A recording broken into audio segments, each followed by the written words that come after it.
Syndicate তো আসলে খারাপ কিছু না। 4 খলিফা, 4 সাহাবী ও 4 ইমাম সবসময় সিন্ডিকেট করত।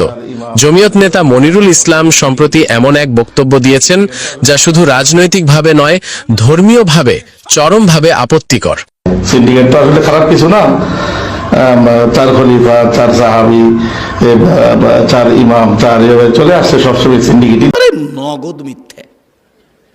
উদ্বোধন করি আলেম দিয়ে, বাড়ি উদ্বোধন করি আলেম দিয়ে, হুজুর দিয়ে, কিন্তু আল্লাহ পাক জাহান্নাম উদ্বোধন করবেন এক শ্রেণীর আলেম দিয়ে।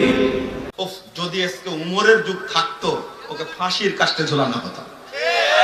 তুমি সাহাবীদের বিরুদ্ধে মিথ্যা অপবাদ দিলে কেন? তিনি বলেন, সিন্ডিকেট আসলে খারাপ কিছু না। 4 খলিফা, 4 সাহাবী ও 4 ইমাম সবসময় সিন্ডিকেটেই ছিল। এই বক্তব্যে ইসলামী ইতিহাসকে বিকৃত করে রাজনৈতিক সুবিধা আদায়ের চেষ্টা স্পষ্ট। ধর্মপ্রাণ মুসলমানদের প্রশ্ন, 4 খলিফার পবিত্র ঐক্যকে কি বিএনপির সিন্ডিকেটের সঙ্গে তুলনা করা যায়?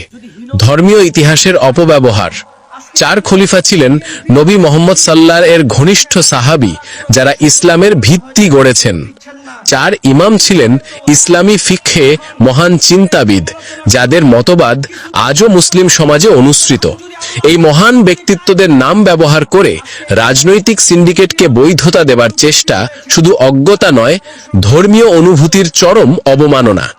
আল্লাহ রাসূল কি উসরিয়া লাইলাতান, রাতের বেলায় তিনি ভ্রমণ করলেন, ওয়া তালাহাতু ফিন নার, এবং জাহান্নামে তিনি উকি দিয়ে দেখলেন, তুকরিদু শিফাহুম মাকারিদু মিনান নার, কিছু আলেমদের জিহ্বাকে আগুনের কেচি দ্বারা কেটে ফেলা হচ্ছে।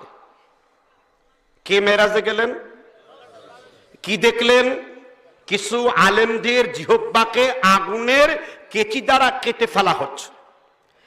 আল্লাহর নবী জিব্রাইলকে বলল, ও জিব্রিল, মান হাউলাইক, এই লোকগুলো কারা যাদের জিহ্বাকে আগুনের কেচি দ্বারা কেটে ফেলা হয়? জিব্রাইল বলল, আল্লাহর নবী, এরা হলো আপনার উম্মতের মুফাসসির, এরা হলো আপনার উম্মতের খতিব, এরা হলো আপনার উম্মতের বক্তা। আমি আল্লাহ তাদের সাথে কথা বলবো না, ওয়ালা ইউযাক্কিহিম, তাদেরকে পবিত্র করব না, যারা বানিয়ে বানিয়ে মানুষকে কথা বলে পথভ্রষ্ট করে।